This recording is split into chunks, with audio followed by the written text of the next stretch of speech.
Bonsoir.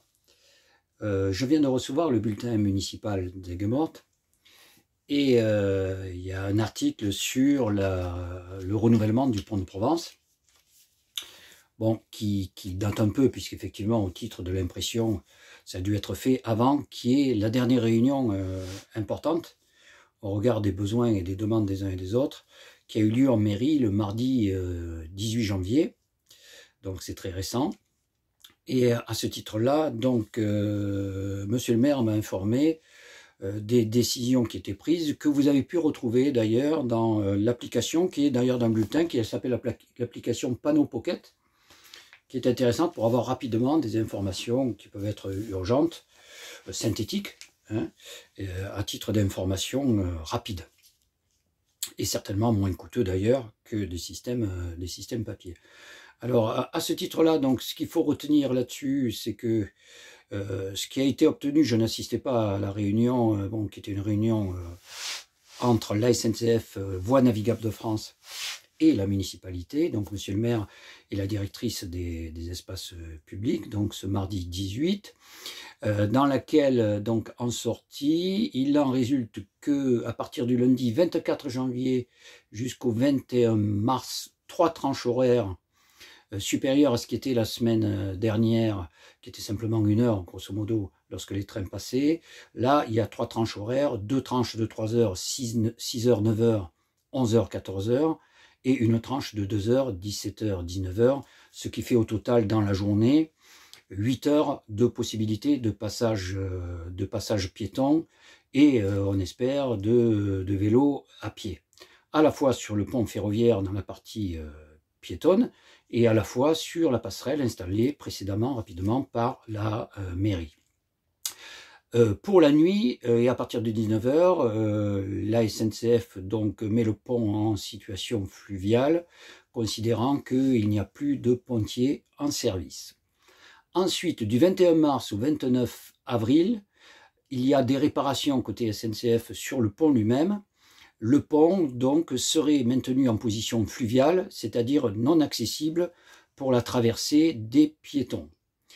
Et pour le mois de juin, il y a plus de trains disponibles qui circuleront, donc on peut espérer qu'il y aura plus de plages horaires que ces 8 heures par jour, à raison de 2 fois 3 heures et 1 fois 2 heures.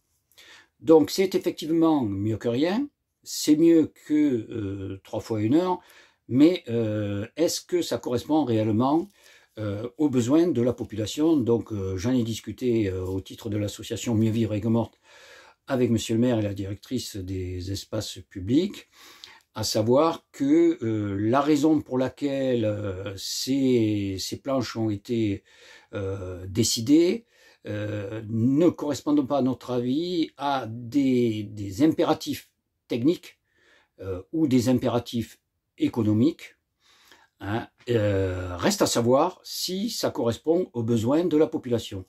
Donc le travail à faire sur cet acquis qui est mieux que rien, c'est de vérifier que les besoins de la population sont satisfaits, hein, et d'en faire part aux organisations, collectivités concernées. Pour les trains, c'est connu, hein, c'est connu en fonction des dates et des périodes de circulation des trains. Pour le bateau, apparemment, c'est inconnu. Je n'ai pas réussi d'ailleurs à trouver sur Internet l'activité fluviale, hein, sachant que certains plaisanciers, en particulier ceux d'Aigues-Mortes, considèrent qu'ils peuvent faire un contournement eux-mêmes par la partie nord et le canal du Rhône à 7 pour éventuellement reprendre même vers, y compris le Gros du Roi, et que donc ça ne serait pas très gênant. Ça pourrait être gênant pour certains bateaux de croisière fluviale, mais apparemment, là où ils accostent, c'est du côté gare du canal. Donc pour eux, s'ils veulent visiter les remparts, il faudrait que le pont ferroviaire soit disponible à pied, hein. Et donc il va falloir suivre ce qui se passe. Donc toute personne qui puisse nous renseigner pour faire de la comptabilité en temps réel, à la fois du passage des bateaux et du passage et des besoins de passage piétons, est la bienvenue, de manière à ce qu'on puisse, je dirais, revoir ça avec et la mairie, et VNF, et la SNCF, puisque effectivement, il y a un comité de suivi qui est organisé entre ces trois organismes de manière à suivre l'évolution des travaux. Donc le 21 mars, 29 avril, en revanche, je reviens là-dessus, le pont lié aux travaux sera en position fluviale, c'est-à-dire sans passage de piétons. Donc là, je ne sais pas, parce que j'ai eu des informations parallèlement qui voudraient que pour réparer le pont, ce soit plus facile en position ferroviaire. Et là, apparemment, le directeur de la SNCF a dit non, il sera en position fluviale. Donc là, il y a un petit débat d'informations contradictoires qu'il va falloir éclairer. Donc, on a un acquis. Est-ce que cet acquis est suffisant? Parce qu'il est nécessaire. Donc, c'est une affaire à suivre en cours et pour voir en fonction des possibilités et de la réalité des objections qui nous sont opposées sur le maintien au maximum du pont en situation ferroviaire, c'est-à-dire permettant le passage des piétons, si tant est que ce soit effectivement un réel besoin pour suffisamment de personnes.